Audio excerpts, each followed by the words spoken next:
Over the past 2 years, our channel has shared quite a few classic masterpieces, such as Rhapsody on the Goddess of the Luo River, Free and Easy Wandering, The Song of Everlasting Regret, and Peach Blossom Spring. Today, we're talking about a piece that looks very quiet on the surface. Record of Xiangji Studio, Xiangji Xuanzi. It is a memoir-like prose essay written by the Ming-dynasty writer Gui Youguang. There are no legendary twists, yet it has been remembered for generations. Xiangji Studio was simply where Gui Youguang studied as a child. Nothing major happens there, only scattered, everyday moments. Yet it is precisely these unremarkable details that let the emotions slowly accumulate until the final line suddenly lands with full force. In the courtyard stands a Loquat tree, planted by my wife with her own hands in the year she died. Now it has grown tall and lush, its canopy like an open parasol. Many people first read this sentence in a school textbook and didn't necessarily understand it then, but as time goes by, you realize that record of Xiangji Studio is like planting a seed of longing in your heart. When you truly experience parting, it quietly sprouts, and it runs deep. Record of Xiangji Studio is not long, and it can roughly be divided into 2 parts. Essentially, Gui Youguang is remembering an old house in his hometown, his deceased grandmother, and the face and voice of his wife. They are all small things from daily life, yet they show us an ancient household in a way that feels remarkably real and full of lived warmth. A simple dish, a simple meal, a word, a sentence, both the writer and the reader feel unforced, because in that time, all of it was simply ordinary. Nate, people, end quote. And precisely because of that, when we're young, we often don't understand the feelings hidden in this piece. So when did it truly hit me? Let me tell you something. One year, I read an essay by Dongying Chao titled The Begonias in Xihua Hall Are Blooming Again. By then, Zhou Enlai had been gone for many years. Deng wrote, "Spring has come, flowers are in full bloom, and the begonias in Xihua Hall are blooming again. Only the one who used to look at them is no longer here. He has been gone for 12 years, and he will never return." At that moment, I suddenly thought of the line in Record of Xiangji Studio. In the courtyard stands a Loquat tree, planted by my wife with her own hands in the year she died. Now it has grown tall and lush, its canopy like an open parasol. My eyes reddened immediately. Later, when I read Zhou Enlai's letter to Dongying Chao, I have been a steadfast materialist all my life. Only you have made me hope for an afterlife. You understand what it means to say, as we grow old, we forget many things, but we never forget longing. There may be no 2 people who are exactly the same, but there can be stories that are identical and feelings that are identical. Let's talk about Gui Youguang. He lost his mother at 8, and by 18, he had written the first 4 sections of Record of Xiangji Studio. He wrote about the house of his childhood, his grandmother, and his already deceased mother. At 24, Gui Youguang married a young woman. Historical records refer to her simply as Lady Wei. A year later, she gave birth to their daughter. One night, holding the child, he suddenly thought of his own mother. He couldn't hold it in and burst into tears. His wife held him in her arms and gently comforted him, as if to smooth over the old wound. Many shadows from childhood can, in fact, be healed later by a good life, by the warm, lived feeling of ordinary happiness. But 4 years later, the wife who had shared everything with him also died. Gui Youguang fell gravely ill and could not get out of bed. Xiangji Studio was abandoned as a result. Not until he was 33 did he add the final 2 sections of Record of Xiangji Studio, writing in memory of his late wife. Gui Youguang lived to 66, and Record of Xiangji Studio contains more than half of his life. The first part writes of family affection, the latter part writes of love. This memoir-like essay traces the entire process of a person taking in life's upheavals and finally reaching release and peace. When Gui Youguang continued Record of Xiangji Studio, he was likely in precisely that state of mind. It is his recollection of Xiangji Studio, but even more, It is his understanding of fate. He buried the most important woman in his life inside these words. This essay became the tomb of his emotions. We have to grow up slowly, live through certain things, and then read this essay again. Only then do we feel its force more and more. Because one day, we will all meet Gui Youguang again, the Gui Youguang who wrote these words. To understand this essay, we first need to know what kind of person Gui Youguang was. In one sentence, he was a scholar, living under a distorted social system. Why do I put it that way? Let's look at Gui Youguang and his time.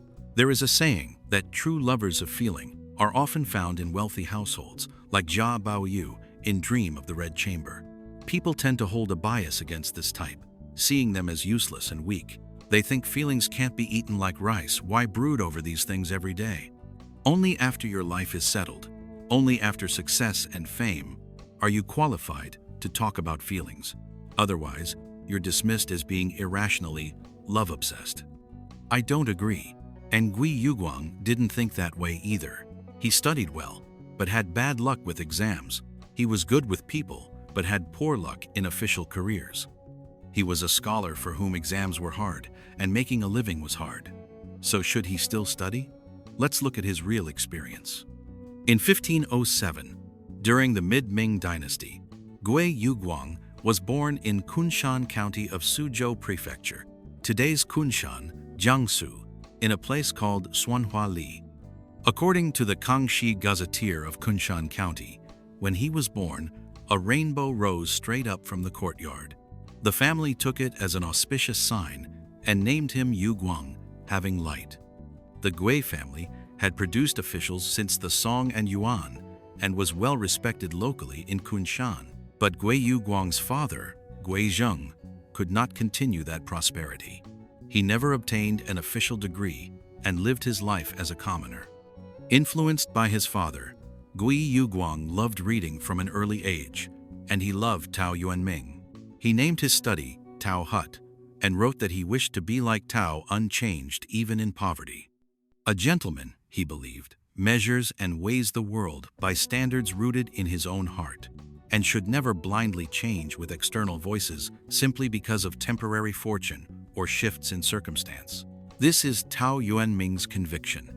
A gentleman remains steadfast in adversity and does not lightly alter his resolve or the scale of his ambition.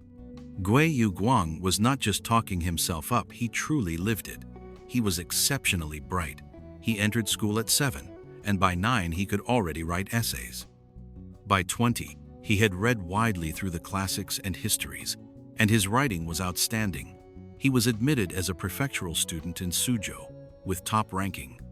By all logic, someone like this should have had a smooth official path. Yet Gui Youguang was never so fortunate. His imperial exam journey was unusually difficult. Not until he was 35 did he become a provincial graduate, Yurin.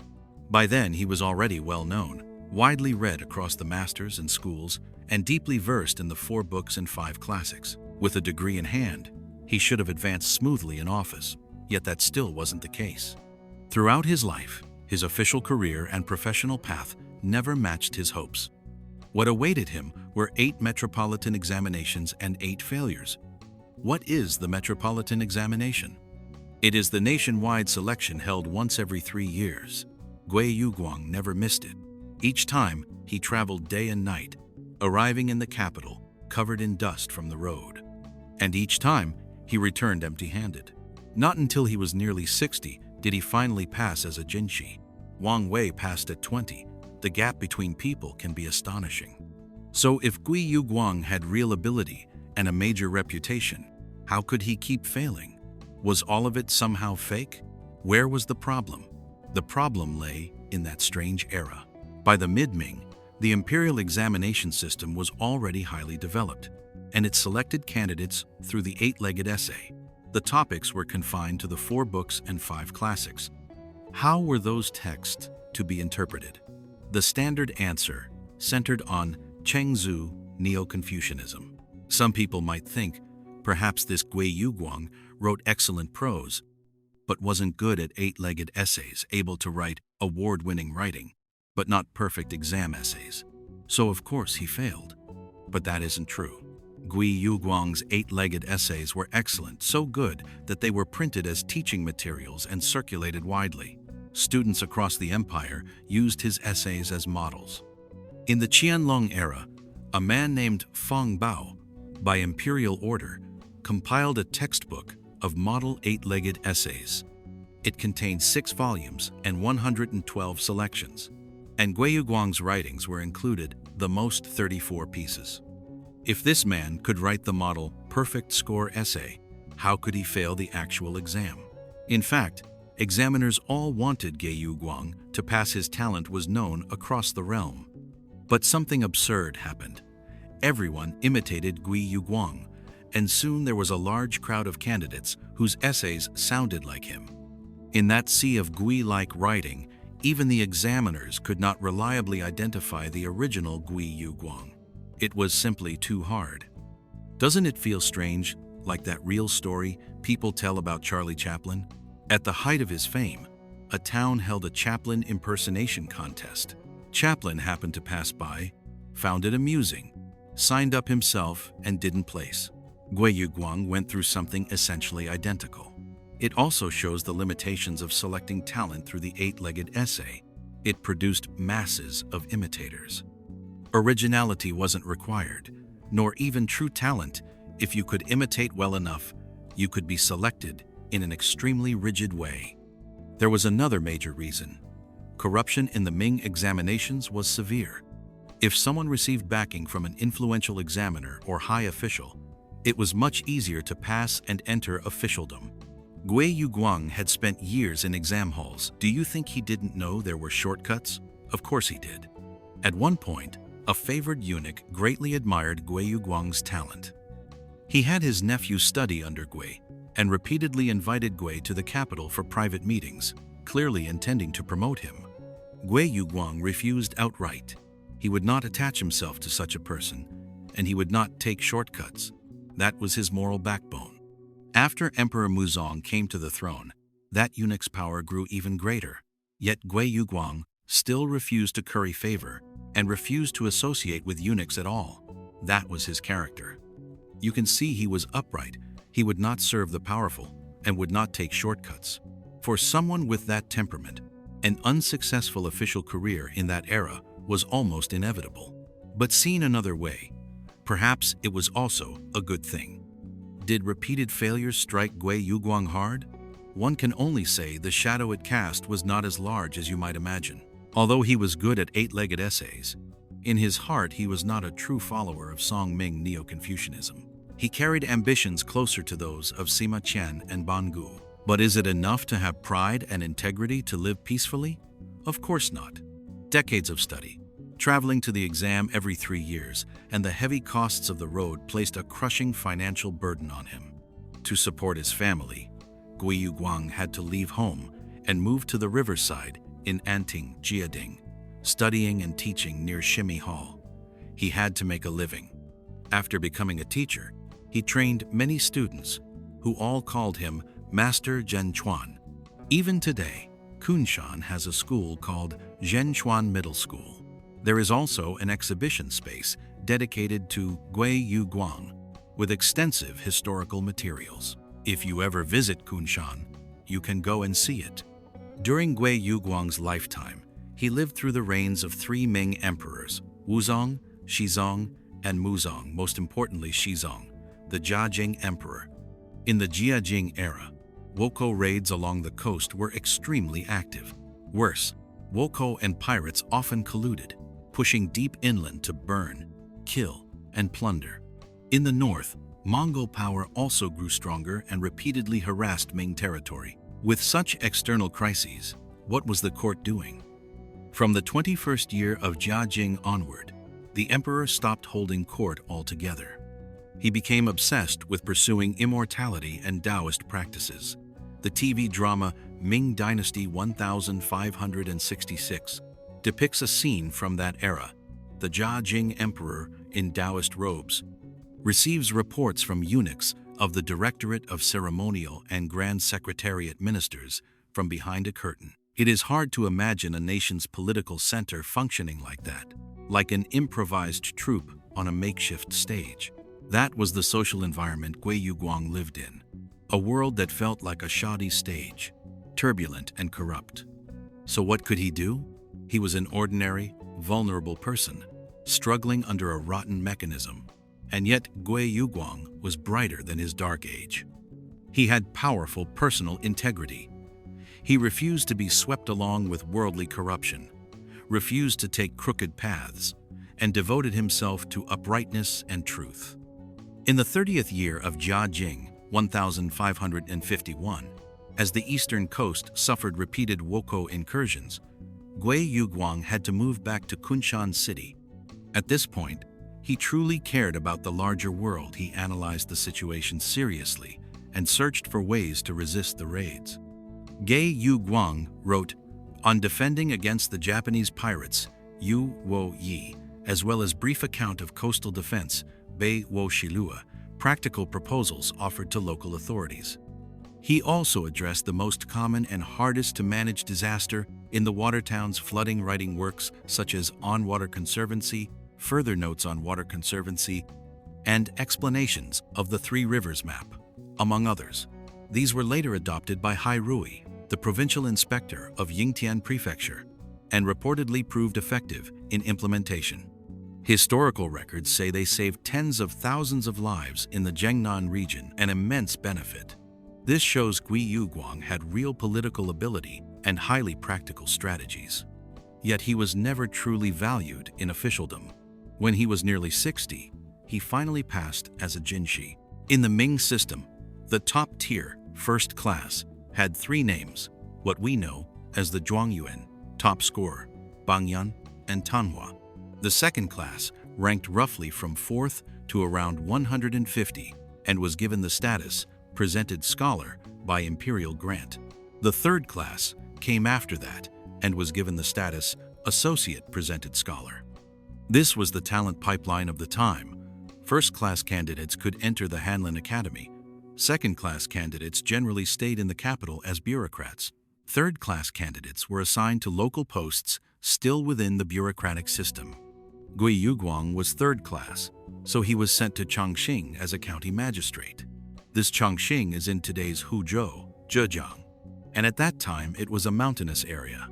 For years, officials there had colluded with local strongmen and bandits, committing all kinds of abuses, and ordinary people suffered badly. Many officials assigned to Chongqing felt it was practically an exile, not a desirable posting at all.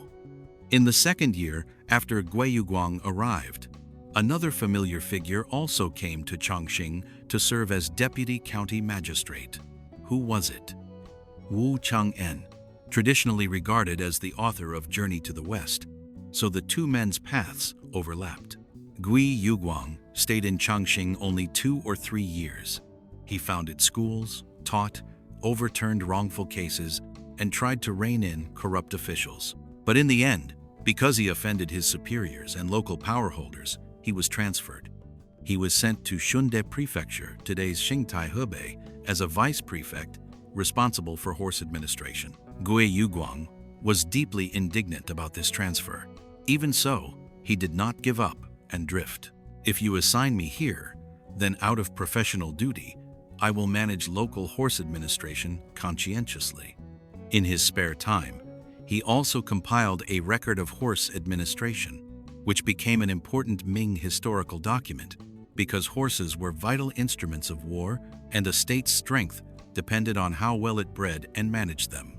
The Grand Secretary Gao Gong admired Gui Youguang greatly, praising both his ability and his character. He strongly recommended him, putting him forward to the Grand Secretary Li Chunfang. Before long, Gui Youguang was transferred to the capital and appointed as an assistant official in the court of imperial stables. This improved his strained living conditions considerably. So did his fortune finally turn? Yes, but tragically, the good luck came too late. Only a year later, Gui Youguang fell seriously ill, and he died at 66. Looking back on Gui Youguang's life, in his career, he became famous early, yet did not obtain official standing until nearly 60, and even then, only as a third-class jinshi. His family declined year by year, trapped in chronic financial hardship. In his personal life, he lost his mother as a child, and as an adult he lost 2 wives and many children in succession. He was like an old tree in the ancient city of Kunshan, gnarled and strong, yet gradually withering as the seasons turned and autumn and winter closed in. So Gui Youguang was a man of immense learning and talent, yet the court never gave him the space to fulfill his ambitions. He simply lived in the wrong time. As time passed, the officials of his generation faded into dust, and we no longer remember them.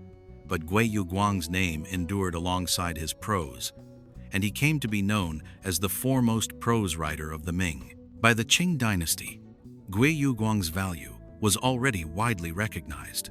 Someone commenting on record of Xiangji Studio said, "This is the Taipu's finest piece, yet it is also burdened with too much bitterness," meaning it is his best work, but it contains an overwhelming amount of sorrow and hardship. As he recounts the history of Xiangji Studio, he also truthfully reveals his inner world. The essay is deeply sincere and not difficult to understand. It is simply a man, in the plainest voice, softly telling you about the past, and all of it is small things. It feels as if the sky is slowly darkening. All of us have such a night in our memory. Let's read the whole piece closely. It begins with the old house. Xiangji Studio was once the old south attic. The room was only 1 zang square, barely enough for 1 person to live in. In other words, Xiangji Studio was an old south pavilion. The room was only about 1 zang by 1 zang tiny, like a cramped little nest. This was where Gui Youguang studied as a child. He grew up here, built a life here, and endured the hammering of fate here. From the time he learned to read, Gui Youguang lived in this small study. At first, because people regarded him as a prodigy, outsiders often came to visit out of admiration. The place felt lively, and the family seemed full of momentum. As a boy, Gui Youguang followed his father and met local officials and gentry. The household looked prosperous and bustling, but as he grew older and repeatedly failed the exams, Xiangji Studio gradually fell into neglect. That is, the many faces of human relations. The gentry who once had high hopes for him stopped associating with him and distanced themselves one after another. During this period, the grandmother who had always been by his side, and later his wife as well, passed away one after another. Gui Youguang fell into deep solitude. Alone in Xiangji Studio, he felt only coldness and boredom. Yet gradually, he began to sense the pleasures of solitude in a world of one. So what did this study look like? An old house of 100 years.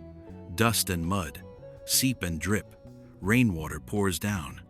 Each time I move the desk and look around, there is nowhere to place it.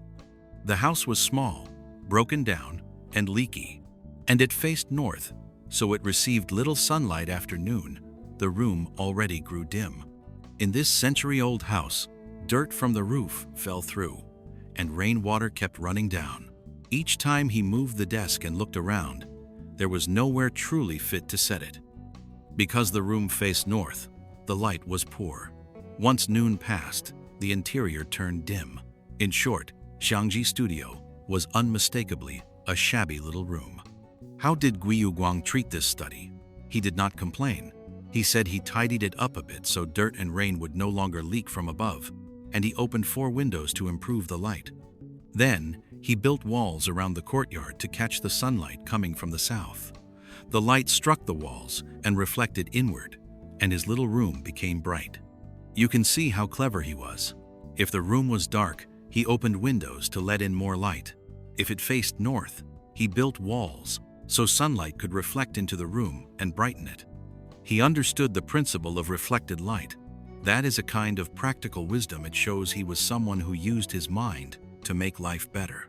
Then Gui Youguang casually planted orchids, osmanthus, and bamboo in the courtyard, plants beloved by ancient scholars for their gentlemanly qualities.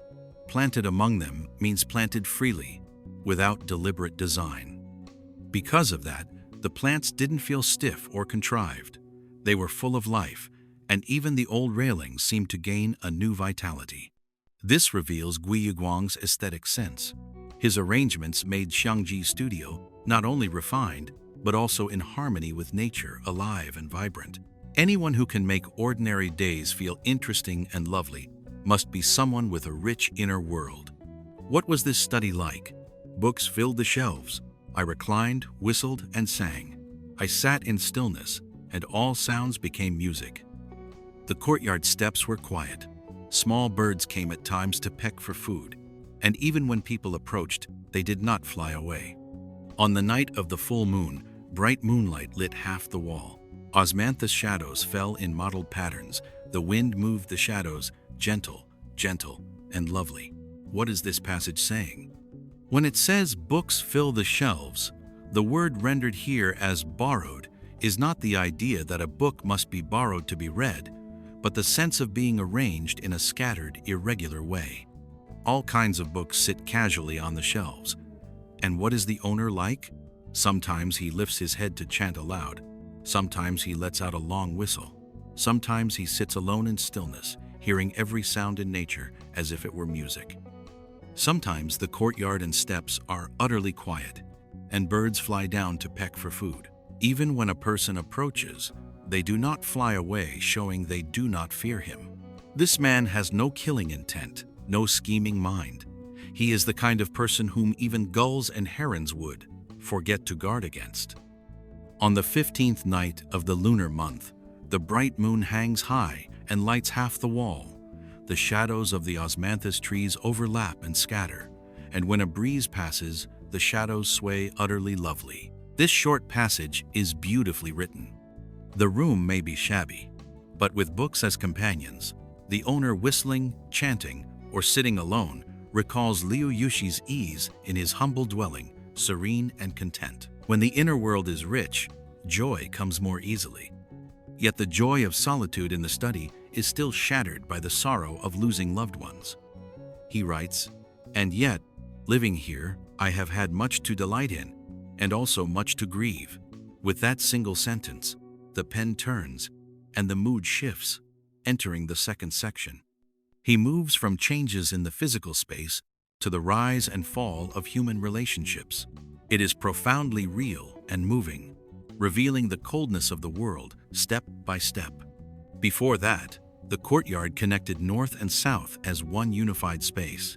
But after the uncles divided the household, small doors appeared everywhere, and walls sprang up inside and outside. After the split, even the dogs treated those who had once lived in the same courtyard as strangers. Guests had to step over the kitchen to reach the dining area. Chickens roosted in the hall. The yard was first divided by fences, then later by walls, changed twice in all. We can see this passage describing a courtyard changing from open and connected to divided and partitioned, dogs barking at each other across boundaries, chickens roosting in the hall in a kind of disorder. Clearly, the Gui family's economic situation had fallen into crisis, and hearts slowly grew distant and estranged. Within these changes lies the bleakness of life's vicissitudes. Gui Youguang then writes that an old woman once lived there. She had been his late grandmother's maid and had nursed 2 generations. His mother had treated her well. The west side of the house connected to an inner room, and his mother often came there. The old woman told the young Gui Youguang, "Your mother once stood right here." She went on, "Your older sister once cried loudly in my arms, and your mother knocked on the door with her fingers and asked, 'Is the child cold, or does he want to eat?' And I answered through the door, one by one." She was recalling the past, telling Gui Youguang those details of life he could not remember and had never truly seen. Before she even finished, Gui Youguang began to cry, and the old woman's tears fell as well. In this passage, an old servant in the household recounts stories of Gui Youguang's deceased mother and the family's changes, and it feels extremely plain and unadorned. When Gui Youguang's birth mother died, he was only 8, an age at which one can hardly grasp life and death, so that hidden pain may have grown deeper as he aged. As a boy, seeing his mother lying there, he thought she was merely asleep, but by the time he wrote these words, he was already 18 and understood clearly what death meant. And this old servant woman, Both his grandmother's maid and a wet nurse to 2 generations recalled the past in the simplest terms, where his mother once stood, what was once said. The 6 characters. Is the child cold? Does he want food? Mean. Are you cold? Have you eaten enough? Everyone has heard their mother say such nagging words. But when you heard them then, you might not remember. You might not truly take them in. You might not hold them in your heart. Once the person is gone, and the writer returns to write it down, those words become the deepest memory of a mother. She worried only about whether you were cold, whether you were fed. 6 characters economical to the extreme, yet the image of a loving mother rises vividly off the page, and everyone understands it. So before the old woman even finished speaking, I was already weeping. The tears fell. Xiangji Studio is no longer just a room. It holds many precious, painful memories. Because of feeling, the house becomes something else. Next comes a memory of his grandmother, drawn from a single scene in the study where he read as a youth. He says that from 15 onward he studied there, and one day his grandmother came to see him and said, "My child, I haven't seen your shadow in so long. Why do you sit here silently all day? You're just like a young girl. Why aren't you lively? Why don't you go out to play? Why aren't you mischievous?" Then, as she was leaving, his grandmother closed the door and murmured to herself, "Our family has been a family of scholars for generations. Yet it has been a long time since anyone earned a degree. Now, seeing you, my child, I still have hope. Your success is the hope of this entire family." After a while, his grandmother brought out an ivory court tablet, the kind officials held when attending court. She said it had belonged to their ancestor, the Taichang official, back in the Xuande era, during the reign of the Ming Xuanzong. Their family once served as officials, and this tablet was used at court. "I have kept it until today and given it to no one," she said. "One day, you will surely need it." And she handed it to Gui Youguang. Now, whenever he looks back on old objects and old scenes, it feels as though everything happened yesterday, yet the people are gone, and he cannot stop the tears. From this passage, we can see that the Gui family had long lived by learning and ritual, yet for a long time, no one had passed the exams and entered office. In a gentry household where men depended on study and degrees as their profession, a long absence of official success meant the clan would slowly decline. Next, he writes that the east side of Xiangji Studio used to be the kitchen, and anyone going there had to pass in front of the studio. He would sit inside with the windows closed, studying until, over time, he could identify people by the sound of their footsteps alone. You hear the steps, and you know who it is. This shows a scholar who is observant, intelligent, and exceptionally quiet in mind. Then Gui Youguang adds a brief reflection. Xiangji Studio suffered 4 fires in total, yet it somehow was not burned down. Perhaps, he says, some spirit was protecting it.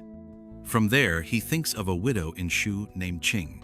She controlled cinnabar mines, earned enormous profits, and became one of the richest in the realm. Later, Qin Shi Huang had a terrace for Lady Huai Qing, built to honor her. He also thinks of Zhuge Liang, who emerged from Longzhong to help Liu Bei contend with Cao Cao and make history. He links the widow Qing and Zhuge Liang together. When they were still unknown, living in remote places, how could the world have recognized them? How could anyone have known they would later be famous across the land? And now, he says, I, Gui Youguang, live in this tiny broken room. If I raise my brows and blink, imagining that there may be something extraordinary hidden within this shabby space, how could others understand? If they knew I was thinking this way, would they laugh at me as no different from a shallow frog at the bottom of a well? This is a self-mocking confession. The room before me may be small, he suggests, but my ambition is not small, and my talent is not low. Who can say I will not one day become someone extraordinary like Widow Qing of Shu or Zhuge Liang of Longzhong? But then he turns the thought over again. Perhaps the figures he compares himself to are too great. Perhaps he is being arrogant, narcissistic, boastful. If someone knew what he was thinking, would they ridicule him as a shallow frog in a well? This is the mind wrestling with itself, one hand fighting the other. Yet beneath that hesitation, it also reveals that his ambition is truly high. He is a proud man, convinced that he is meant to accomplish something even if he ultimately cannot. That pride is embedded in him. Originally, the essay ended here, but in the 18th year of Jiajing, when Gui Youguang was 32, he added 2 more sections to the end. These 2 sections have little to do with his life before 18. The only thread connecting them is this south attic Xiangji Studio. 15 years had passed, and Gui Youguang had lived through many things. He was no longer young, and he no longer burst into tears easily. When he returned to add those 2 sections, the writing became extremely restrained, unlike the earlier part, where remembrance instantly turned into tears. In the later edition, he writes of his late wife. After I wrote this record, 5 years later, my wife came to me. 5 years later, when Gui Youguang was 22, his wife married into the family. That year, he was still struggling desperately for the provincial exam. His wife often came into Xiangji Studio to keep him company as he studied. Sometimes they chatted. She would ask him about ancient matters, or, watching him study, she would lean against the desk and practice writing. The 2 of them. You study over there, I write over here. No disturbance, only calm. It is a deeply beautiful kind of companionship. Sometimes his wife went back to her parents' home. When she returned, she would tell her husband what had happened, how her younger sisters chatted, and asked her, "We heard your sister's home has a little attic. What is it called, and what is it like?" In just a few strokes, we see a marriage that is harmonious and affectionate, 2 people genuinely attuned to each other. Because when she went home, she talked about her life, and what did she share? A small study at home. She did not obsess over material conditions, what we ate, what we wore, what antiques we owned, what jewelry we had, whether he bought me luxury goods. Gui Youguang was a poor scholar. None of that existed. Yet she still liked him, admired him, and felt content simply because of that small room of books. So what kind of person was Lady Wei? She was the niece of Wei Xiaogui, Youguang's teacher, and she was also the bride his mother had personally chosen for him while she was still alive. His mother had real discernment. She looked at a girl's family background, and more importantly, her character. Although his mother died very early, Lady Wei later married in as promised, and became a spiritual anchor for Gui Youguang. And because she came from a scholarly family and was bright and eager to learn, their bond grew exceptionally deep. After she married in, she managed the household each day, living frugally and diligently. Gui Youguang continued to bury himself in study, hoping that the exams would change the fate of the family and bring everyone a better life. But before he could make it, 6 years later, Lady Wei died. She left him a 4-year-old daughter and a baby son only a few months old. It was an abrupt stop at the height of intimacy, and Gui Youguang's grief became almost unbearable. But how does he write it? With extreme restraint, only one short sentence. 6 years later, my wife died. The room fell into ruin and was not repaired. 11 characters in Chinese, 3 clipped clauses so short it feels like the screech of a sudden break. You cannot bear to narrate the 6 years in between. My wife died. And how did I live? The room fell into ruin and was not repaired. This is not neutral description. It contains enormous pain. First, the house remains, but the person is gone. Everything is still there, and those old objects make it unbearable to be inside. Emotional wounds rarely heal by themselves, so let it decay. Don't repair it, don't look at it, don't face it. This is the devastating blow his wife's death dealt to him. Second, the word room, house, here is also a pun. The Book of Songs says, when she marries, she will bring harmony to the household. The house is not merely a structure, it symbolizes home. When one person is gone, the home itself breaks, so what use is the house? How can the heart bear it? The thought is painfully sorrowful. He continues, 2 years later, I lay ill for a long time, listless. I had the south attic repaired.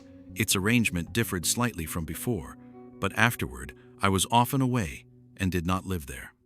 In other words, 2 years passed, and he remained sick. His grief surfaced in the body. Out of sheer emptiness, he had the attic repaired, but because others did it, it was no longer the same. After that, he often lived away and rarely returned to Xiangji Studio, not because he didn't want to, but because he didn't dare. Objects awaken the person you miss. And then, suddenly, the last line. In the courtyard stands a loquat tree, planted by my wife with her own hands in the year she died. Today it has grown tall and lush, its canopy like an open parasol. When I read this, I almost break down. He says he looked back once more, and in the courtyard there stood a loquat tree, planted by his wife with her own hands in the very year she died. Now it has grown so tall, upright, flourishing, its branches spreading like a canopy. It hits you head on, like stepping into sudden emptiness, like waking from a dream, and realizing the dream is over, and nothing in it can be kept. The person and the moment have been gone for so long. Only the loquat tree's branches still grow freely. Can such growth ever withstand the vast length of time? In that single short ending, not one word is wasted. He never mentions a tear, yet it contains a whole tangle of complex feeling. At the end of the song and beginning of the yuan, there was a lyric poet named Xiangji. He wrote, "Yu Mei Ren, listening to the rain, which I love. As a youth, I listened to rain in a songhouse, red candles dim behind gauze curtains. In my prime, I listened to rain on a traveler's boat, broad river, low clouds, a lone wild goose crying in the west wind. And now I listen to rain beneath a monk's hut, my temples already speckled with gray. Partings and reunions, joys and sorrows, time is indifferent. I let the drops fall before the steps until dawn. At an age when you cannot understand the sound of rain, you want to. But once you finally understand, you discover that nothing in time ever turns back, including the person who planted the loquat tree." They say life is full of disappointments, 8 or 9 out of 10, and Gui Youguang's entire life was full of them. His clan declined. On the road to adulthood, he lost people again and again. Poverty, separation, death, these were the major trials he faced. When he was 8, his mother died, leaving behind 3 sons and 2 daughters. Later, Gui Youguang wrote brief record of my late mother's affairs. He wrote that she married at 16 and died at 26. In 10 years, she bore 7 children, of whom only 5 survived. Through repeated childbirth, she was exhausted and in poor health. Later, seeking to avoid further pregnancies, she drank a folk remedy, which worsened her condition, and she eventually died. When Gui Youguang was 29, he suffered the death of his first wife, Lady Wei, the wife mentioned in record of Xiangji Studio. In another piece, a memorial for my wife's mother, he wrote that Lady Wei suddenly contracted a severe illness around the turn from autumn to winter, roughly August or September, and died in October. The illness came fast and fiercely. No one expected her to pass so abruptly. She was not yet 25.